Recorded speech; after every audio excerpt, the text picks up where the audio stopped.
Today I'm summarizing what you absolutely must know about the new $600 Form 1099-K rules. Now if you're thinking, wait a minute, the IRS delayed this last year, I've heard Congress is working on increasing the limit to say $5,000 or even higher.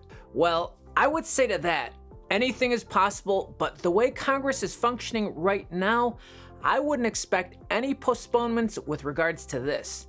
I could be wrong, but if not, I'm sharing the critical information that you must know to prepare yourself for these upcoming tax changes. I'll even share a real-world example to show you how these changes could affect you. Stay tuned. Hi, I'm Noel Lorenzana. I'm a CPA and my channel is about simplifying taxes for individuals and small business owners. If you want to learn more about that, I've created a handy tax deductions cheat sheet that you can download for free. I'll link that in the description. So, what's changing? As part of an ongoing effort to promote tax compliance, the IRS has revised the 1099-K requirements. Basically, if you receive more than $600 from a payment settlement entity like PayPal, Venmo, or even eBay, you'll now receive an IRS Form 1099-K. If you've never received this before, you will have to report the information on your tax return. If you don't, you'll receive a nasty letter from the IRS. Why is this happening? You might be wondering why they're doing this. It's part of a larger plan to close the tax gap, basically screw the middle class. The IRS wants to make sure everyone is paying their fair share. After all, taxes keep our country running. Are there any loopholes to this?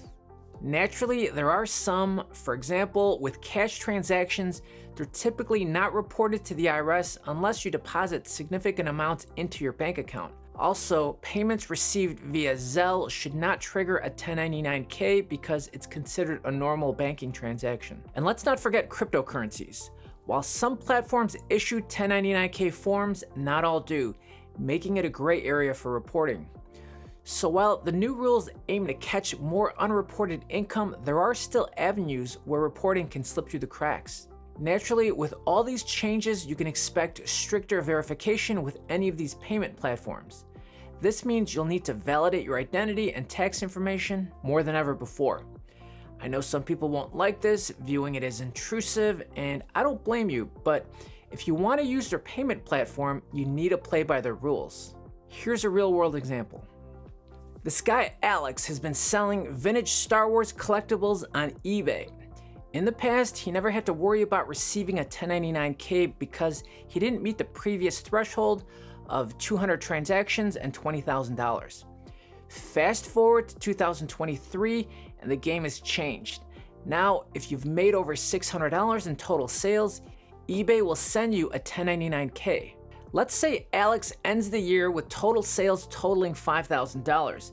Come tax season, eBay sends Alex a 1099-K form reporting those earnings to the IRS. Now, this is important. Alex has to report this $5,000 as income on his tax return.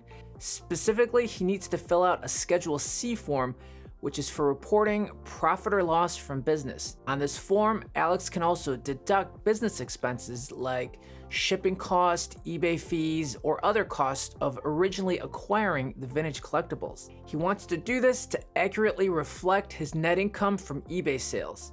If Alex ignores the 1099-K or forgets to file a Schedule C, he could face penalties from the IRS. So it's not just about making sales, it's about keeping accurate records and understanding the tax obligations that come with this type of income.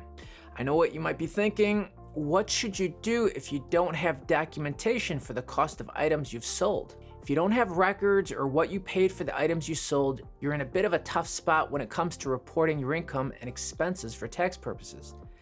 Ideally, you'd keep receipts or some form of documentation to establish your cost basis. That's the amount you originally paid for the item. Without this information, you can't accurately report your expenses, and that could increase your taxable income. But seriously, who keeps receipts for everything they've ever purchased? I keep good records, and I don't even do that. Some folks use reasonable estimates to figure out their cost basis. It's a bit like an educated guess based on what you honestly believe the items cost you. However, it's not without risk, because if the IRS ever decides to take a closer look, you may need to back up those estimates somehow. So in a situation like this, your best bet is to talk to a tax professional. They can guide you through your options and the potential risks. Even with reasonable estimates, you're basically hoping for the best and that the IRS doesn't decide to scrutinize your return. Here are some final thoughts. In a nutshell, it's important to be aware of these changes to avoid last-minute surprises. I hope this video helps clarify the confusion of the $600 1099-K reporting. Drop your questions in the comment section below, and if you found this video informative, don't forget to hit the like button and subscribe for future updates. I do have some really good videos I've created outlining how to report various scenarios on your tax return. You can check those out over here and over here. Thanks for watching, and see you in the next video.